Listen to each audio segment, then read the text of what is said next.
Hi friends, గడప దాటిన దమయంతి 8 భాగాలు చదువుకున్నాం కదా ఫ్రెండ్స్. 9వ భాగంలోకి వెళ్ళిపోదాం. ఎందుకు దమయంతి అంతగా బాధపడుతున్నావు? ఏమైంది అసలు? మా అమ్మ అక్క ఏమైనా అన్నారా? వారికి ఎదురు తిరిగి నువ్వేమైనా అన్నావా? ఏం పర్వాలేదు, ఓర్పు ఎంతో కాలం ఉండదు. నువ్వు చాలా ఓర్పు గలదానివి, నేనేమీ అనుకోను. అమ్మ ఏమైనా చెప్పినా భయపడాల్సిన పని లేదు అంటూ భార్య తల నిమురుతూ ఓదార్చాడు సుబ్బారావు. లేదండి, నన్ను ఎవరూ ఏమీ అనలేదు. మా అమ్మ వాళ్ళ దగ్గర ఉన్నప్పుడు అంటూ మళ్ళీ ఏడ్చేసింది దమయంతి. ఏం జరిగింది దమయంతి? ఏదైనా నేను అర్థం చేసుకోగలను, చెప్పు అన్నాడు సుబ్బారావు. కళ్ళు తుడుచుకొని మనసు దిటవు చేసుకొని జరిగిన విషయం మొత్తం చెప్పింది దమయంతి. అంతా వింటున్న సుబ్బారావుకి ఆశ్చర్యం కలిగింది. నిన్ను కాపాడిన పోలీస్ ఆఫీసర్ పేరు అని అన్నాడు సుబ్బారావు. విజయదుర్గ అని. ఆమె ఆదుకోకపోతే తన జీవితం నాశనం అయిపోయేది అని మళ్ళీ ఏడ్చింది. జరిగినదంతా అర్థం చేసుకున్నాడు. తన దగ్గరకు వచ్చాక దమయంతి తన భార్య అని విజయదుర్గకు తెలిసే ఉంటుంది. కానీ ఒక్క మాట చెప్పలేదు. ప్రేమ త్యాగాన్ని కోరుకుంటుంది అన్న మాటకు నిదర్శనం విజయదుర్గ. అటువంటి మురికి కూపంలోకి వెళ్ళి వచ్చిన ధైర్యంగా తన తప్పును ఒప్పుకొని నిజం చెప్పేసింది దమయంతి. భార్య అన్న పదానికి నిలువెత్తు నిదర్శనం దమయంతి. తన తప్పు తెలుసుకొని తను చేసింది తప్పు అని ఒప్పుకున్న దమయంతి నిజంగా ఉత్తమురాలు. తెలిసి తెలియని వయసులో పెళ్ళిళ్ళు చేస్తే తెలియక తప్పటడుగులు ఇలాగే వేస్తారు. వారిని సరిగ్గా ప్రేమించేవారు ఉండాలి. వారికి మంచి చెడ్డ చెప్తూ ఉండాలి. భర్త అంటే భరించేవాడే కాదు, బాధ్యతతో భార్యను గుండెల్లో దాచుకోగలగాలి. అలాగే ఆమె గుండెల్లో ప్రియమైన స్థానాన్ని ఏర్పరచుకోగలగాలి. అభం శుభం తెలియని భార్య తప్పు చేసింది అంటే భర్త ఆమెను సరిగ్గా ఆదరించి ప్రేమించి సరి అయిన స్థానాన్ని ఆమెకు కల్పించలేకపోయాడు అని అర్థం. భార్య చేసిన తప్పుకు కారణం ఒక రకంగా ఆ భర్త అసమర్థత అనుకోవాలి. తన ప్రేమలో ఆమెను మరో ప్రపంచం చూడలేనంతగా ముంచి ఆనందింపచేయాలి. కానీ మొక్కుబడుల కాపురాలలో ప్రేమ లేని శారీరక సంబంధాలతో నిలకడ మనస్తత్వాలు ఉండవు. ప్రేమతో మనసులను కట్టిపడేసే నైపుణ్యం ఉండాలి భార్యకైనా భర్తకైనా. కల్మషము ఉన్న ఆడది తప్పు చేయాలంటే ఇంటి గడపకు కూడా తెలియకుండా చేస్తుంది. అదే స్వచ్ఛమైన అమ్మాయి దమయంతి. అందుకే ఉన్న మనసు ఉన్నట్టుగా గడప దాటింది. 15 రోజులు టూర్ల మీద తిరిగే సుబ్బారావు. అత్త ఆడబిడ్డలతో నలిగిపోయేది దమయంతి. ఇద్దరూ కూడా ఇన్నాళ్ళు మొక్కుబడి కాపురం చేశారు. మనశ్శాంతి లేని, ప్రేమ తపన లేని శరీరాన్ని సుబ్బారావుకి మొక్కుబడిగా అప్పగించింది దమయంతి. అందువల్ల ప్రేమకు అర్థం తెలియకపోయింది. ఈనాటి దమయంతికి వయసు తెలిసింది. మంచి చెడ్డ విలువలు, భర్తలోని ప్రేమానురాగాలు, బయట ప్రపంచంలోని సుడిగుండాలు, గడప లోపల ఉన్న సౌఖ్యాలు, గడప దాటాక ఉన్న నరకాలు అన్నీ అనుభవించింది. పరిపూర్ణ స్త్రీతత్వం ఆమెకు గురువుగా మారింది. రచయిత హృదయం కలిగిన సుబ్బారావు ప్రతి విషయాన్ని అర్థం చేసుకున్నాడు. మౌనంగా ఆలోచిస్తున్న భర్తను చూసి భయపడిపోయింది దమయంతి. నిశ్శబ్దంగా గదిలోకి వెళ్ళిపోయింది. తన బట్టలు తీసుకోసాగింది. దమయంతి అని పిలిచిన భర్త పిలుపుకు భర్తను చూసింది. ఇప్పుడు తన భర్త ఎంతో అందంగా కనిపిస్తున్నాడు దమయంతి కంటికి. అందం రూపంలో కన్నా ప్రేమ ఉన్న మనస్సులోనే ఉంటుంది అన్న విషయం దమయంతికి ఇప్పుడు పూర్తిగా అర్థమైంది. ప్రేమగా చేతులు చాపిన భర్త గుండెల్లో తలదాచుకొని ఆనందంతో కన్నీరు అయిపోయింది. పిచ్చి దమయంతి, ఎక్కడకు వెళ్తావు మళ్ళీ? ఈసారి విజయదుర్గ రాకపోతే అని నవ్వాడు సుబ్బారావు. మీరు నిజంగా నా పాలిట దేవుడండి అంటూ సుబ్బారావుకి హత్తుకుపోయింది దమయంతి. వెన్నెల కుమ్మరిస్తోంది జాబిల్లి.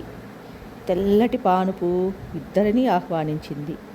భర్త కౌగిలింతలో ఉన్న ధైర్యం, ఆనందం, ప్రేమ అన్నీ కలగలిపి దమయంతిని తన్మయత్వానికి గురి చేశాయి. ప్రేమతో నిండిన కళ్ళతో తనలో కలిసిపోమని ఆహ్వానిస్తున్న దమయంతిని చూసి ఆనంద పరసత్వంలో వెన్నెల దారుల్లో విహరించి పూల సువాసనలో పరవశించి పన్నీటి జల్లులతో మైమరచిపోయి అలసి సొలసి తృప్తిగా ఒకరి వైపు ఒకరు ఆనందంగా చూసుకున్నారు. అది అద్భుతమైన మొదటి కలయికలాగా అనిపించింది వారిరువురికి. ప్రేమతో కూడిన పరవశం, తృప్తితో కూడిన ఆనందం అత్యంత విలువైనది. అది అందుకున్న దంపతులు నిజమైన అదృష్టవంతులు. అందని ద్రాక్షలకై అర్రులు చాచి సుఖమైన ఆనందాన్ని దూరం చేసుకునే జంటలు కొందరు. అమరికలు లేని మనసులతో, ఆత్మతో నిండిన ప్రేమతో మనస వాచ కర్మణ అని ఏకమయ్యే దంపతులు. ఒక్క కౌగిలింత చాలు వారి మనసుకు ఎంతో తృప్తి. అది తెలియకనే ఎన్నో తప్పులు తప్పుకోలేని పైచపు వేషాలతో ఆత్మను నాశనం చేసుకుని నరక యాతన అనుభవిస్తున్నారు. నిజానికి సుబ్బారావుది గొప్ప మనసు. అనుమానం పెనుభూతంలా వేధించే ఈ రోజుల్లో మగపుట్టుకలో మహారాజు లాంటివాడు సుబ్బారావు. భార్య తప్పుని అర్థం చేసుకొని గుండెల్లో దాచుకున్నాడు. తెలిసి తెలియని అమాయకత్వంలో తప్పటడుగులు వేసిన పసి పాపల ప్రేమకు నోచుకొని ఒక బేల మనసుతో అక్షరాలలోని ప్రేమకై పక్షిలా ఎగిరిన వలలో పడక వేటగాడికి చిక్కక తన గూటికే చేరుకొని తన పిల్లలను తన రెక్కలలో దాచుకున్న సగటు అమాయకపు ఆడది దమయంతి. వలస వెళ్ళిన తోడు కోసం వేచి ఉన్న ఆమె మనసుకు కంటికి వెలుగులా తన ఆలింగనంతో ఊరట కలిగించిన స్వచ్ఛమైన తన భర్త హృదయంలో ప్రేమ గువ్వలా ఒదిగిపోయింది నేడు దమయంతి. ఇది కాదా స్వర్గం? ఇదే కదా కావలసిన జీవితం? ఇది తెలుసుకోలేక దూరం అవుతున్న ఎన్నో జంటలు, అనుమానపు పొరలు కమ్మిన అఘాయిత్యాలు, అంతకమించిన సుఖం ఏదో కావాలన్న వెర్రి ఆలోచనలతో కొంపకు తిప్పలు తెచ్చుకునే ఎందరో బలి పశువులు. తృప్తిగా నిద్రపోతున్న భార్య వైపు చూశాడు సుబ్బారావు. నిజానికి నువ్వు అసలు ఏ తప్పు చేయలేదు దమయంతి. నువ్వు గడప దాటింది నా కోసమే, గడపలోకి చేరింది నా కోసమే. నీకు తప్పక చెప్తాను నిజం. ఇప్పుడు కాదు, నీకు తెలిసే మంచి రోజు ఒకటి ముందర ఉన్నది. భార్యను చూస్తున్న కళాధర్, అప్సరస కాంతలా నీవు మామూలు వాడివనైన నన్ను అద్భుతమైన నీ ప్రేమతో అలరించావు. జాబిల్లిని చూస్తూ పక్కనే ఉన్న పూలతో బురిసిన సన్నజాజుల వైపు చూస్తూ ఉన్న కళాధర్ మనసులో కవితాభావం ఉప్పొంగింది. దమయంతిలో చాలా మార్పు వచ్చింది అమ్మా. అన్నయ్యతో ఇప్పుడు చక్కగా అన్యోన్యంగా ఉంటోంది. ఇన్ని రోజులు నాకు అదే కోపంగా ఉండేది అని చెప్పింది దమయంతి ఆడబడుచు. దమయంతి మంచి పిల్ల అంది సుబ్బాయమ్మ. అన్నీ వింటున్న దమయంతికి సిగ్గుగా ఆనందంగా అనిపించింది. పగలంతా ఎంత కష్టం చేసినా రాత్రి భర్తతో ఆనందం పంచుకుంటే ఆ కష్టం దూది పింజలా తేలిగ్గా ఉంటుంది అని తెలుసుకుంది దమయంతి. ఎప్పుడో చూసిన ఆనందం మళ్ళీ కొడుకు ముఖంలో కనపడేసరికి సుబ్బాయమ్మ గారు మురిసిపోయారు. ఇక ఆమె మనసులో ఒకటే కొరత, మనవడు ఉంటే బాగుండేది అని. కానీ ఏమీ అనేది కాదు దమయంతిని. దమయంతి, ఈ వారం రోజులు సెలవు, బయటకి టూర్కు వెళతామన్నాడు సుబ్బారావు. భార్యలో తనపై ఉన్న ప్రేమను చూసేసరికి సుబ్బారావులో ఎక్కడలేని ఆనందం, ఆమెతో ఒంటరిగా గడపాలనే తాపత్రయం. వసంతకాలం వచ్చింది తన మనసుకు కూడా అని అనుకున్నాడు సుబ్బారావు. తల్లికి చెప్పి సుబ్బారావు భార్య పిల్లలతో కలిసి అత్తగారింటికి వెళ్ళాడు. అలివేలు దంపతులు ఎంతో ఆనందపడ్డారు అల్లుడిని కూతుర్ని మనవరాల్ని చూసి. మధ్యాహ్నం భోజనాలు అయ్యాయి. అమ్మ, పిల్లల్ని ఇక్కడే ఉంచు, శ్రీశైలం చుట్టుపక్కల ప్రాంతాలు తిరిగి వస్తాము అని ఆనందంగా చెప్తున్న కూతురి వైపు చూసి మురిసిపోయింది అలివేలు. శ్రీశైలం చేరుకొని సాక్షి గణపతిని దర్శించుకున్నారు. ఆ తర్వాత మహాదేవుని, భ్రమరాంబికాదేవి దర్శనం చేసుకున్నారు. ఎంతో ఆనందంతో, ఇంతవరకు ఇలా గుడులకు తెలియదండి అంది దమయంతి ఆనందంగా. పిల్లల్ని కూడా తీసుకొని వస్తే బాగుండేది కదా అనింది. ఈసారి కావాలనే ఇలా వచ్చాము, మరోసారి పిల్లలతో వద్దాం అన్నాడు సుబ్బారావు. మంచి ఖరీదైన హోటల్లో రూమ్ బుక్ చేసుకున్నాడు. ఏవో రాస్తున్న సుబ్బారావును చూసి ఆఫీస్ వర్క్ ఏమో అనుకుంది దమయంతి. దమయంతి మీద కవితలు రాస్తున్నాడు సుబ్బారావు. ఆనందంగా, స్వేచ్ఛగా, అమరికలు లేకుండా అన్యోన్యమైన దాంపత్య సుఖాన్ని అనుభవించారు. అలా 3 రోజులు చుట్టుపక్కల ప్రాంతాలు చూసి రాత్రికి హోటల్లో స్టే చేసి ఆనందంగా గడిపేశారు. తర్వాత పిల్లల్ని తీసుకొని తమ ఇంటికి చేరుకున్నారు సుబ్బారావు దంపతులు. అప్పుడప్పుడు అలాంటి ప్రయాణాలు చేస్తుండాలి. శరీరానికి మనసుకి కూడా ఆనందం, కొత్త ఉత్సాహం వస్తాయి. యామిని ఇంటికి బయలుదేరిన విజయదుర్గ శైలజ, నీలిమల గురించి ఆలోచిస్తోంది. శైలజ నీలిమలను కలిసింది గుడి దగ్గర విజయదుర్గ. యామిని ఇంటి అడ్రస్సు అన్నీ తెలుసుకుంది. మీకు జరిగిన విషయానికి సంబంధించి యామిని వాళ్ళ ఇంట్లో ఏదైనా అనుమానం కలిగినా చిన్న సంఘటన ఏమీ లేదా అని అడిగింది నీలిమను. ఏమీ లేదు మేడం అన్నారు ఇద్దరు. అసలు మీరు వెళ్ళగానే ఏం చేస్తారో చెప్పండి అని అడిగింది విజయదుర్గ. మేము వెళ్ళేసరికి యామిని మేడం గారు పూజ చేస్తూ ఉంటారు. మాకు ట్యూషన్ చెప్పాక ఎప్పుడైనా ప్రసాదం, తీర్థం ఇస్తారు. యామిని మేడం గారు భర్త ఇంట్లోనే ఉంటాడు, ఏ పని చేయడు అని బాధపడుతూ ఉంటుంది మేడం అని చెప్పింది నీలిమ. అతను మీ పట్ల ఏమైనా తప్పుగా ప్రవర్తించేవాడా అని అడిగింది విజయదుర్గ. లేదు, ఆయన పాటికి ఆయన రూమ్లోనే ఉండేవారు అని చెప్పారు నీలిమ, శైలజ. ఆ ఇంటికి ఎవరైనా వస్తూ పోతూ ఉండేవారా అని అడిగింది. ఎప్పుడన్నా ఒకసారి అప్పుడప్పుడు యామిని గారి బంధువు అని ఒకరు వచ్చేవారు, అంతే, ఇంకా ఎవరూ వచ్చేవారు కాదు. ట్యూషన్ అందరికీ ఒక టైమేనా అని అడిగింది విజయదుర్గ. ఎక్కువ మంది లేము, మహా అయితే 9 మంది. అప్పుడప్పుడు నేను, నీలిమ మాట్లాడుతూ మేడంకి ఏమైనా సహాయం చేయడానికి కాసేపు ఉండేవాళ్ళం. మిగిలిన వాళ్ళు వెళ్ళిపోయినా మేము మాత్రం ఉండేవాళ్ళం అని చెప్పింది శైలజ. సరే అని యామిని ఇంటికి బయలుదేరింది విజయదుర్గ. మఫ్టీలో ఉన్న విజయదుర్గను చూసి ఎవరు మీరు అని అడిగింది యామిని. మాలతి ఆ దగ్గరలోనే ఉండి గమనిస్తోంది ఆ ఇంటి వాతావరణాన్ని. మాలతి రమ్మని చెబితేనే బయలుదేరింది విజయదుర్గ. మాలతి, ఇంకో 2 కానిస్టేబుల్స్ పక్కన ఉన్నారు. విజయదుర్గ మీతో మాట్లాడాలి అంది యామినితో. విజయదుర్గ కంఠంలోని గంభీరతకు కాస్త భయపడింది యామిని. యామిని కళ్ళల్లో అపరాధ భావం, మాటల్లో తడబాటు గమనించింది విజయదుర్గ. మాలతిని పిలిచింది. లోపలికి వెళ్ళి చూడు అని చెప్పింది. మేడం, ఎవరో ఒక అమ్మాయి మంచం మీద అని చెప్పింది మాలతి. కానిస్టేబుల్స్ వచ్చి యామినిని పట్టుకున్నారు.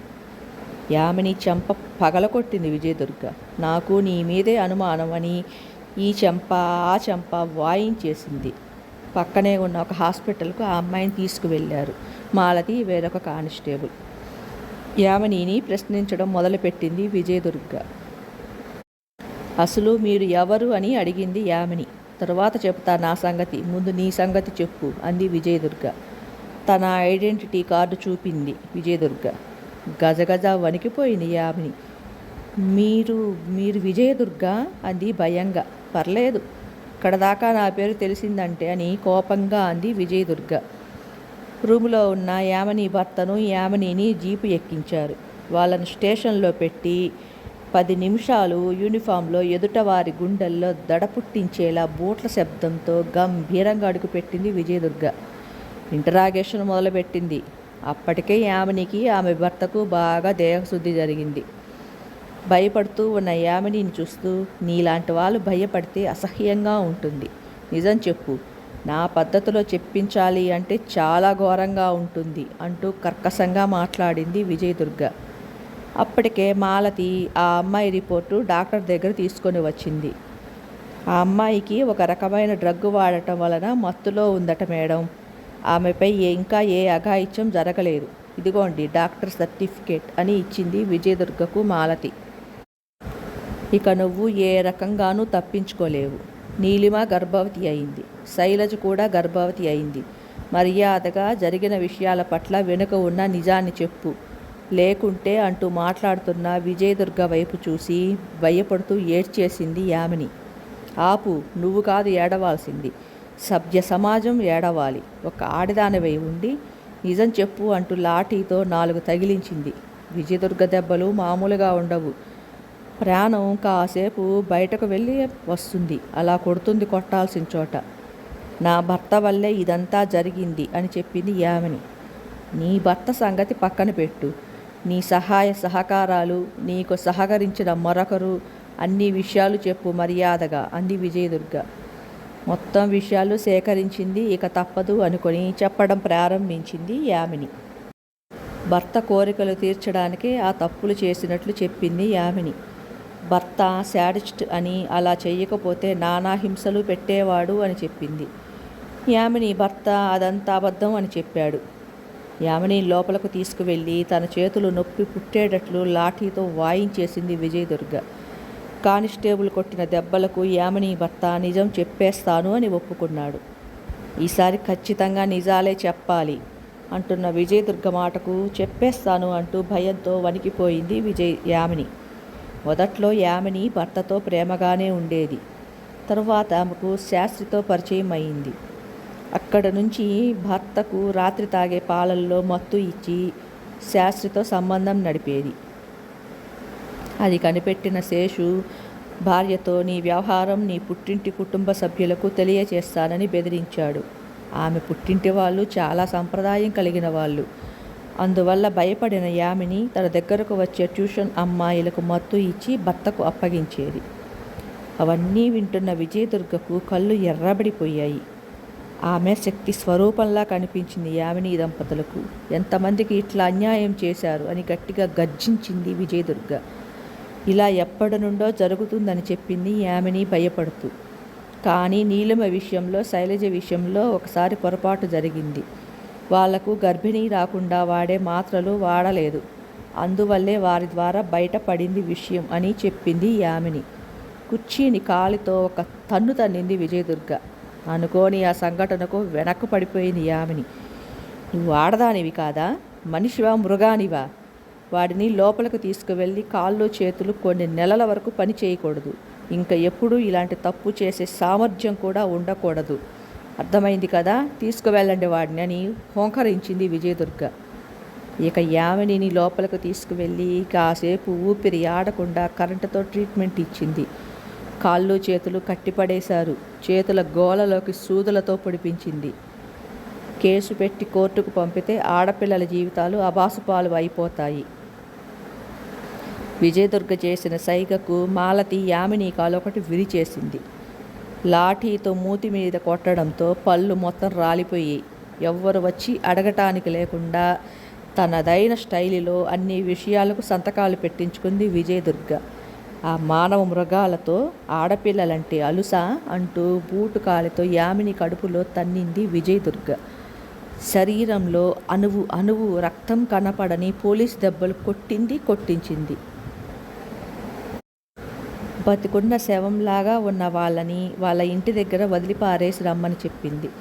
దగ్గరుండి ఇద్దరికి బోడిగుండ్లు చేయించింది. వార్నింగ్ ఇచ్చింది. ఎక్కడైనా ట్యూషన్లు మొదలుపెట్టినా, మీ ఇద్దరి గురించి చిన్న వార్త బయటకు వచ్చినా నేనే కాల్చిపారేస్తా ఈసారి. విజయదుర్గ ఉగ్ర రూపాన్ని చూసి గజగజలాడిపోయారు యామిని, శేషు. నేను పిలిచినప్పుడు రావాలి. జైల్లో ఉన్న అనాథ పిల్లలకు పాఠాలు చెబుదువు కానీ. ఒళ్ళు కొవ్వెక్కి కొట్టుకుంటున్నావు. వంట కూడా చేసి పెడుదురు ఇద్దరు కలిసి. మీ ఇద్దరిని వదలను నేను. జైల్లో ఉన్న పాకీదొడ్లతో సహా కడిగిస్తా. నువ్వు నీ మొగుడు పెట్టిన సంతకాల వల్ల మీరు ఎటూ తప్పించుకునే మార్గం లేదు. 12 సంవత్సరాలు నా కనుసన్నుల్లో మీరు జైలుకు సంబంధించిన అవసరమైన నేను చెప్పిన పనులు చేయాల్సిందే అంటూ ఆవేశంగా మాట్లాడింది విజయదుర్గ.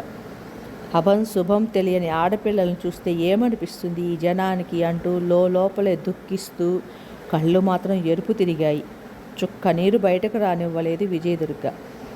అటువంటి అభాగ్యులను చూసిన ప్రతిసారి తన చెల్లెలు తనకు గుర్తుకు వచ్చి ఆవేదనలో ఉంటుంది. కొంతసేపటి వరకు తేరుకోలేదు ఆమె. కానిస్టేబుల్స్ శేషుకి కాళ్ళ మధ్య కొట్టిన దెబ్బల వల్ల ఇక ఏ ఆడపిల్లకి జీవితంలో వెళ్ళలేడు. కోపం తగ్గని విజయదుర్గకు మంచినీళ్లు అందించింది మాలతి. అసలు మనుషులు ఏంటి మాలతి? ఏమనుకుంటున్నారు? ఆడపిల్లలను రక్తమాంసాల ముద్దలనుకుంటున్నారా? కష్టపడి సంసారాన్ని ఈదుతున్న శైలజ బతుకు అంటూ మాట్లాడలేక కళ్ళు తుడుచుకుంది విజయదుర్గ. ఉద్యోగ బాధ్యతలను క్రమశిక్షణగా కాక అభాగ్యులను తన అక్కా చెల్లెల వలె అనుకునే విజయదుర్గ లాంటి ఆఫీసర్ లక్షల్లో ఒక్కరు ఉన్నా చాలు, కాళ్ళకు మొక్కవచ్చు. లేబర్ ఏరియాలు అన్నీ గమనిస్తూ ఉండండి. అలాగే బాగా క్లాస్ ఏరియా కూడా కనిపెట్టండి. ఏ బలిసిరత రాష్ట్రుడు ఏం చేస్తున్నాడో కనిపెట్టండి. ఏ మదమెక్కిన ఆడది విధ్వంస కార్యాలు సృష్టిస్తుందో తెలుసుకోండి. ఎవ్వరినీ వదలకూడదు మనం. మాలతి తలదించుకొని కళ్ళల్లో నీళ్లు పెట్టుకుంది. ఏం జరిగింది మాలతి అంది విజయదుర్గ. ఏముందమ్మా, మీరు రాకముందు ఒక బలిసిన వారి ఇంట్లో జరిగిన సంగతి గుర్తుకు వచ్చింది అని చెప్పడం మొదలుపెట్టింది మాలతి. ఒకరోజు ఒక 10 ఏళ్ల పనిపిల్లపై అఘాయిత్యమని ఎవరో ఫోన్ చేస్తే వెళ్ళాము. ఆ పిల్లను హాస్పిటల్లో చేర్చారు. ఒక పక్క ఆ పిల్ల ఒళ్ళంతా నెత్తుటి ముద్ద అయిపోయింది. కానీ డాక్టర్ రిపోర్టు మాత్రం ఏదో వాహనం కింద పడి నలిగిపోయింది పిల్ల అన్నట్లు మార్చేశాడు. నిజంగా ఆ పాలెంలోకి వెళితే తెలిసింది. ఆ పిల్లను ఆ ఇంట్లో 55 ఏళ్ల ముసలివాడు, ఆ ఇంట్లోనే పనిచేసే వేరొక 16 ఏళ్ల కుర్రవాడు, ఇద్దరూ కలిసి ఆ పిల్లని 2 రోజులు నిర్బంధించి పిల్ల జీవితాన్ని నాశనం చేశారు. ఆ పిల్ల అలాగే చచ్చిపోయిందమ్మా, రక్తస్రావం ఆగక అంటూ ఏడ్చేసింది మాలతి. మీలాంటి ఆఫీసర్ ఉంటే కనీసం దోషులనైనా శిక్షించేవాళ్ళం. ఆ పిల్ల నా బిడ్డ తోటిది అమ్మా, అందుకే బాధ గుర్తొచ్చినప్పుడల్లా అంటూ బాధపడుతున్న మాలతి భుజంపై చేయి వేసి, ఇప్పుడు ఎక్కడ ఉన్నారు వాళ్ళు అని వాళ్ళ అడ్రస్సులు తీసుకుంది విజయదుర్గ. ఇది ఫ్రెండ్స్, గడప దాటిన దమయంతి 9వ భాగం. త్వరలో 10వ భాగంతో మీ ముందుకు వస్తాను. బాయ్.